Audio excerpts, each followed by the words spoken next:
Shalom. So today we are going to look at Psalms 23 when it says Psalms 23 verse 1. It says, "The Lord is my shepherd, I shall not want." Now the word want in that verse means lack, shall not be lack of anything. Right? Now what happened is sometimes we have desires, but those desires are coming from the wrong place. They're coming from the ego, and the ego, as its nature, it's always seeking to be fulfilled, right? Which is the opposite of your being, opposite of your true essence, because what you are is a giving spirit, right? It's a loving spirit, and that love is giving. It always wants to give rather than to receive, right? Now, what happens is sometimes we find ourselves having desires, right? So we are prompted by all these desires, and at the end of the day, what always happens, right? We still cannot get enough. It's always a lack because there's not enough things you can give to the ego for it to be satisfied, right? Now, in the self-examination process, what you will find that a lot of our desires are not really desires, but what they are just fears, right? So when the fear manipulates the ego, it sometimes manifests itself as a desire, right? Now, a lot of times, a lot of us end up having unnecessary sex, end up in relationships that we never thought we would be in, end up with people that we sometimes wonder, how did I end up with this guy? How did I end up with this woman? Right? No. What happened is the fear for being alone manifests itself as what? When you are running away from being alone, what happens? You always seek companion. And because of this fear, it doesn't have a criteria to say, okay, the person that I want, the type of relationship I want, it has to have, these core values. We have to share it in common, these core beliefs, these core, all of these things. You don't seek for that criterion because the ego only wants to be fulfilled, right? So it doesn't matter who. This is why sometimes you end up in relationship with just anyone, right? So this anyone can already be in a relationship. It can be, usually they're not available, only for sex, right? But there's no real sharing. You don't have anything to give, and the person does not have anything to give you either, because it's just coming from a place of lack, from the unconscious ego. You are not aware, right? So this desire, this is why sometimes it's hard to even fix, because you just think you want to be with someone, you want to have a relationship. This is how it looks to you, the person. But through deeper meditation, you'll see that it has a different root, which is not even a desire, but a connected fear, right? So in order to fix this seeking, it starts by uprooting the fear, right? The root fear, which is I can't be by myself, I cannot be alone, right? No, another one is, let's look at afraid of being unhappy. What does this show up as? Seeking happiness.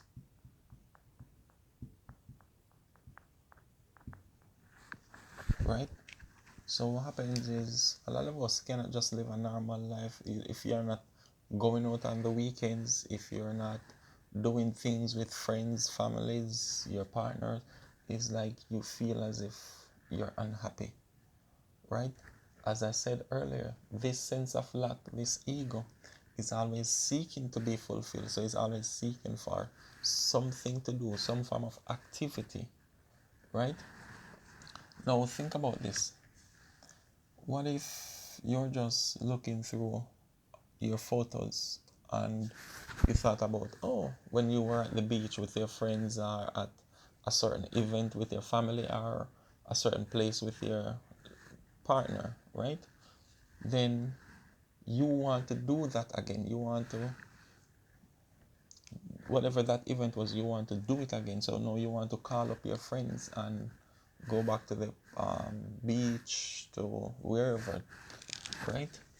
If when you question this, if it's coming from this place, a lack, like you want to get back that feeling you got when you were at that event, at that beach party, wherever it was, right?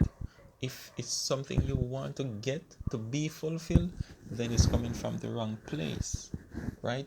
Now, what if you thought about this moment and it was a good moment of sharing? What happens is it's now coming from a place called love, because love is always giving. So you are not gathering your friends or your families or you go with your partner, go somewhere, do something. It's not because you want to be fulfilled, but it's because you have so much of you that you want to share with this other person or with these other people. So now it is giving. You're no longer seeking to be fulfilled. So that is the opposite of the ego, right? The spirit does the opposite of the ego. The spirit wants to give, the ego wants to receive, right? So this is how it works with the happiness. Because we fear for being unhappy, because of the fear for being unhappy, we keep seeking happiness in all different types of objects, whether people, situation, things, whatever it is. This is how it works. Now another example is sometimes we seek, I'm just going to use this example in relationship. Sometimes we seek dominion, right? Because we have a fear for submission. And this does not only apply to women, this goes both ways, bi-directional, right? So sometimes a man cannot do this with his wife, cannot compromise, cannot do anything. So he always wants to do this. And when it happens in this way, it comes as a form of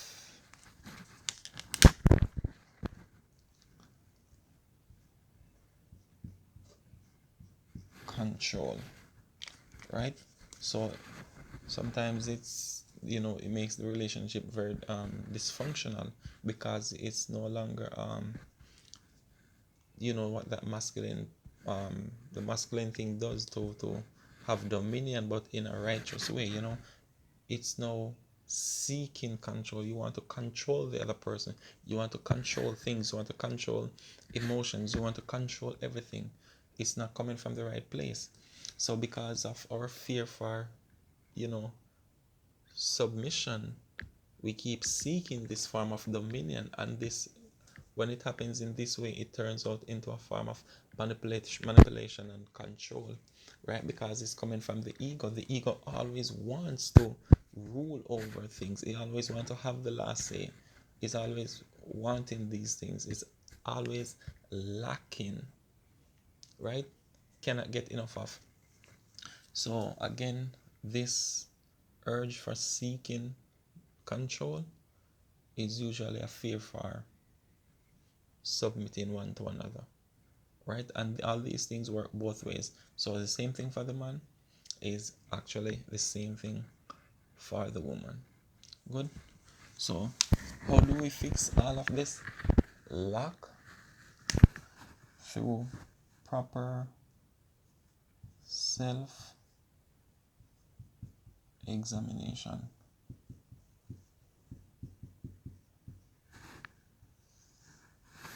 Right? So you examine yourself, and sometimes it's good to have a person you trust there with you, because sometimes what the ego likes to do is this denial. Just as we read in Genesis chapter 3, how they sewed fig leaves and made themselves apron, because what the apron does when you're cooking and you put the apron, it covers you, right? It covers you. So whatever your meat you're cooking, cutting up or whatever, it doesn't, mess up your clothes or whatever. So this is how it works. Just like the apron covers Adam, Eve. What it is actually a story. Stories we tell ourselves. We all do it, right?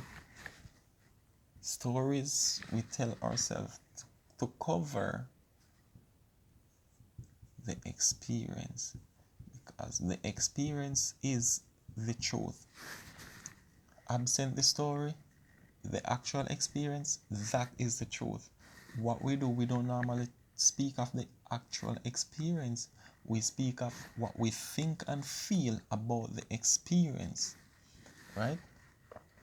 So just like, with Adam and Eve, I'm just going to use that example. Just like with them, rather than saying directly, okay, I went out the way because I knew I should not have done this, and I did it, and I'm sorry I did it. Now I understand, and I will not do it again. That's all you would have to do about the experience. But what did they say? Oh no, the serpent deceived me. It was the woman, and they said everything except the actual experience, and apologize for the wrong. You get it? And a lot of us do it today. And these stories, what they do is just push us further into a state of denial, right? So when you want to fix these things, you have to pull up the actual experience and change the interpretation that you put on it, right? And that's how you empower yourself. So if you can look at a few of your past relationships and you realize that, oh, I have a history of being with this type of person. You understand? They were never there. They're hardly, we never spend time together. You have to acknowledge that it's coming from a sense of lack. And that's what you were doing wrong. It was all desires, prompted by what? Fears. Your fears. So you can start to go back through them one by one. Say, oh, so this is what I need to do instead. Make sure I'm not seeking to be fulfilled. Make sure I'm not seeking this from my partner. Because once you go in the relationship with the narrative that this is what you're getting from your partner, that's where the problem starts. You're already creating a problem by thinking your partner has this to offer, right? You are already this. So the only thing he can do or she can do is complement it, not give you that love that you're thinking in your head. You are already this, right? So it's the same thing for these things. Look at the things that you do to say you're getting happiness, and you have to change it, right? Same thing with this here, and whatever else desire that you have to examine them to make sure they're coming from the right place. Because if it's a desire coming from the ego, it's always going to be a problem, right? The desire has to come from the spirit. It's not coming from a sense of lack. And that's how you fix the fear and desire through proper self-examination. Shalom.